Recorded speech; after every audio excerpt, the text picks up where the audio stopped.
ჩავარდნილი მოლაპარაკებებისა და ჩინეთში ვიზიტების შემდეგ დონალდ ტრამპმა ირანის საკითხზე საბოლოო გადაწყვეტილება მიიღო. დონალდ ტრამპმა წინა დღეს თავის გოლფ კლუბში ეროვნული უსაფრთხოების მთავარ ჩინოვნიკებს მოუყარა თავი, რათა ირანთან დაკავშირებით შემდგომი გეგმები მაქსიმალურად საიდუმლოდ განეხილა. და ამის შემდეგ ისინი გადადიან თეთრი სახლის სიტუაციურ ოთახში, სადაც სწორედ საიდუმლოდ მიიღება საბოლოო გადაწყვეტილებები. ამის შემდეგ იმავე ტრამპმა დაურეკა ისრაელის პრემიერ-მინისტრ ბენიამინ ნეთანიაჰუს და გააფრთხილა, რომ სასწრაფოდ უნდა მოემზადონ სამხედრო მოქმედებების განახლებისთვის, რადგან ირანი შეთანხმებაზე არ მიდის, ხოლო აშეთეშო დათმობაზე არ არის მზად. შედეგად უკვე კვირა საღამოს ტრამპი საჯაროდ ემუქრება ირანს მთელ მსოფლიოს წინაშე და როგორც თავად ტრამპმა განაცხადა, საათი უკვე ტიკტიკებს. და ეს საათი არ არის მეტაფორა, ეს არის მოვლენების ქრონოლოგია, რომელიც ერთ მიმართულებას, სამხედრო მიმართულებას მიუყვება. თუმცა მაშინ შევნიშნავ, რომ ტრამპს ჯერ კიდევ აქვს იმედი, რომ შეიძლება მოლაპარაკება, ან ეს კიდევ ერთი ხრიკია. რას გულისხმობ? გულისხმობს იმას, რომ დღესვე აშშ-ს ფინანსთა სამინისტრომ მიანიშნა, რომ შეიძლება მაინც დაფიქრდნენ ირანულ ნავთობზე დაწესებული სანქციების მოხსნაზე. მოკლედ, მოდით გავერკვეთ ამ ისტორიაში. ჩემი სახელი ალექსეი პიჩი, მოდით ერთად განვიხილოთ ეს თემა, მაგრამ დასაწყისში გთხოვთ გამოიწეროთ ეს YouTube არხი, დაალაიქოთ და დაწეროთ ნებისმიერი თქვენი კომენტარი. და სანამ დავიწყებთ, ერთი წამი თქვენი ყურადღება მინდა მოვითხოვო, რადგან ეს გამოშვება გამონდის Preply პლატფორმის ხარდაჭერით. ეს არის უკრაინული ონლაინ პლატფორმა უცხო ენების რეპეტიტორებისთვის, სადაც დაახლოებით 100,000 მასწავლებელი და 90 ენა. ეს იდეალურია მათთვის, ვინც მაგალითად ემიგრაციაშია, სწავლობს გერმანულს, ინგლისურს, პოლურს, პოლონურს, ან საერთოდ ნებისმიერ ენას. და რაც ძალიან მნიშვნელოვანია თქვენთვის, ეხლა მათ აქვთ 50%-იანი ფასდაკლება პირველ გაკვეთილზე. ამიტომ ამ ვიდეოს აღწერაში არის ბმული, რომელზეც გადასვლითაც თქვენ მაშინვე მიიღებთ 50%-იან ფასდაკლებას ალექსეი პიჩის YouTube არხიდან. ეხლა კი გადავდივართ გამოშვებაზე. ამგვარად აშშ-სა და ისრაელის ქმედებები მიუთითებს იმაზე, რომ ორივე ქვეყანა კვლავ მზად არის ირანზე სამხედრო დართვამს დაუბრუნდეს. საინტერესოა, რომ თავად ტრამპმა წინა დღეს მის ყველაზე ახლო მოხელეებთან შეხვედრის შემდეგ ტელეფონით ინტერვიუ მისცა გამოცემა Axios და იქ განაცხადა, ციტატა: ირანისთვის საათი ტიკტიკებს და მათ სჯობს სწრაფად იჩქარონ, თორემ მათგან არაფერი დარჩება, დრო იწურება. აქ მნიშვნელოვანია, რომ ეს უკვე აღარ არის თეთრი სახლის შიდა ინფორმაცია, არამედ თავად ტრამპის განცხადება და როგორც აღმოჩნდა, ამ სიტყვებს მნიშვნელოვანი საფუძველი აქვს. უკვე შაბათს დონალდ ტრამპმა თავისი გუნდი ვირჯინიაში საკუთარ გოლფ კლუბში შეკრიბა.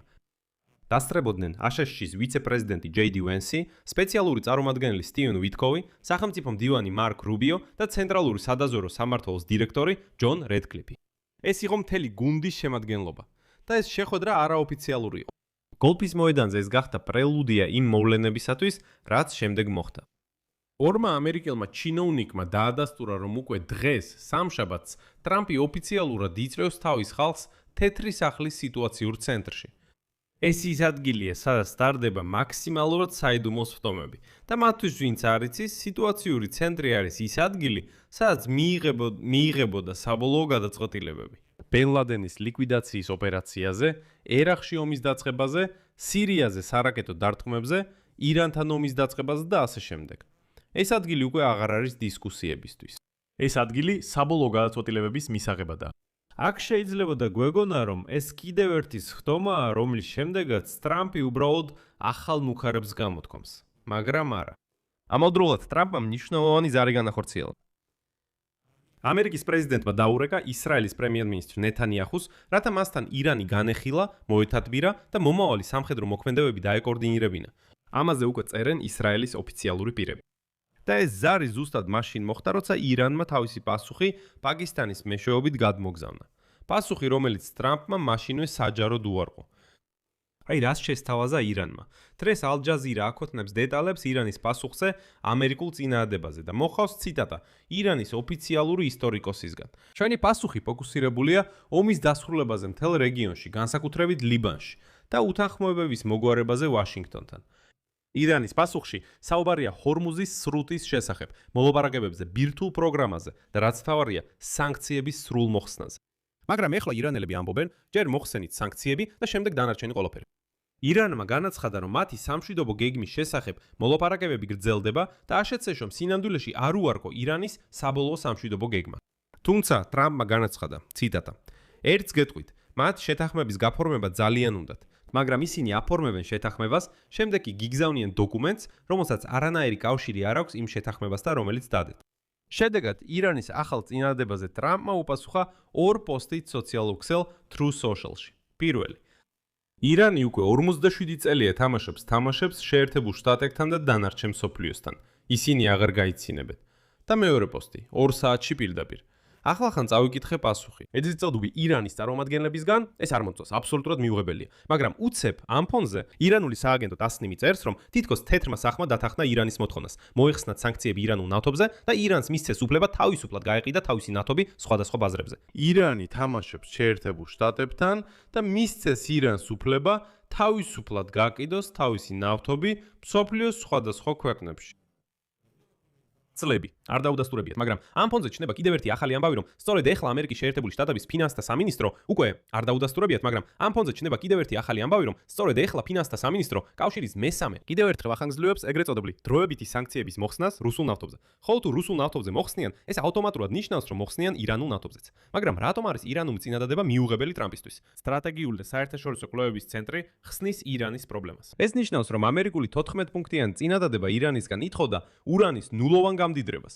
მაღალ გამდიდრებული ურანის ამერიკელებისთვის გადაცემას, ბირთვული პროგრამის სრულად დახურვას მინიმუმ 12 წლით, მაღალ გამდიდრებული ურანის ამერიკელებისთვის გადაცემას, ბირთვული პროგრამის სრულად დახურვას მინიმუმ 12 წლით, ირანი კი თავის თამაშს თამაშობს. მოლაპარაკებების დროს მან უარი თქვა ბირთვული ობიექტების დემონტაჟზე და მოითხოვა ურანის დაბრუნება. თუ შეერთებული შტატები და როგორც თქვენ გესმით, ეს სასაცილო იქნება.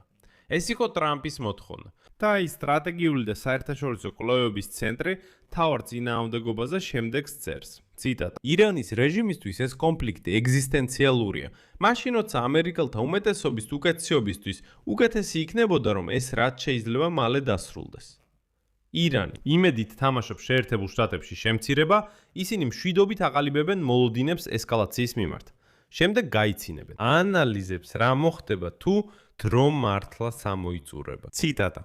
თუ პრეზიდენტი ტრამპი შეასრულებს მუქარას და დაარტყამს ირანის ელექტროსადგურებს, უნდა ველოდოთ ახალ ციკლს ვერტიკალური ესკალაციისა ირანთან, რომელიც შეიძლება თავადაც განახორციელოს თავის. ირანმა საპასუხოდ შეიძლება დაარტყას შეერთებულ შტატებსა და სპარსეთის ყურის სხვადასხვა ქვეყნის კრიტიკულ ინფრასტრუქტურას. სხვა სიტყვებით რომ ვთქვათ, ეს ახალი ესკალაციის ტალღაა. ამასთან ნავთობი უკვე რეაგირებს. ტრამპის განცხადების შემდეგ კვირას ვაჭრობის დაწვევისას ნავთობი ბრენტ გაიზარდა 2%-ზე მეტად. უკვე $111 ბარელი და ფინანსისტები პროგნოზირებენ ზრდას 115-მდე. ბაზრები უბრალოდ ისმენენ სიტყვას ომი და მაშინვე ზრდიან ფასებს. ახალი ომის ფაზისთვის მოემზადება ირანიც. აქ მინდა მოგიყვანოთ ციტატა CNN-ის რეპორტაჟიდან თეირანიდან.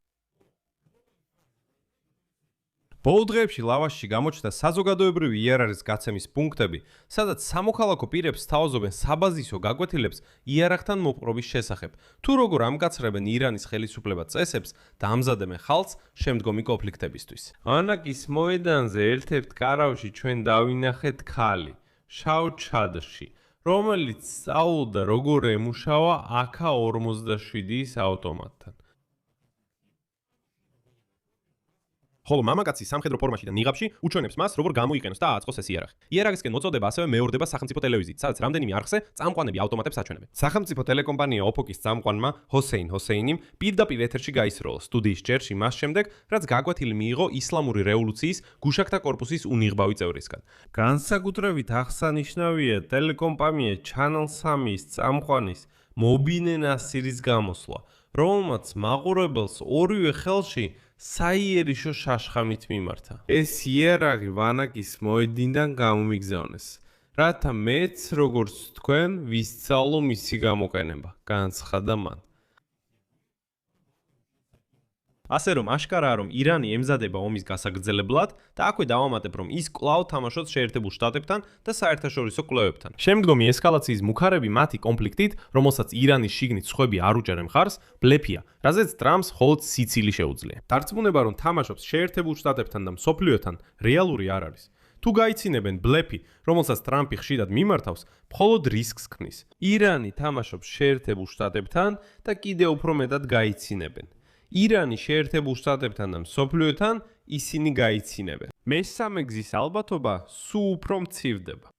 აქ წერტილებს დავაყენებ. თქვენი აზრი და დასკვნები კომენტარებში დაწერეთ ამ გამოშვების ქვეშ, გამოიწერეთ არხი, დააჭირეთ ზარს და არ დაგავიწყდეთ ლაიქის დაჭერა. თუ გსურთ ამ YouTube არხის მუშაობის მხარდაჭერა, ეს შეგიძლიათ გააკეთოთ დონატის საშუალებით. ამ ვიდეოს აღწერაში მოცემული ბულებითა და რეკვიზიტებით. ამით ყველაფერი დასრულდა, იზრუნეთ საკუთარ თავზე, ყველას დროებით.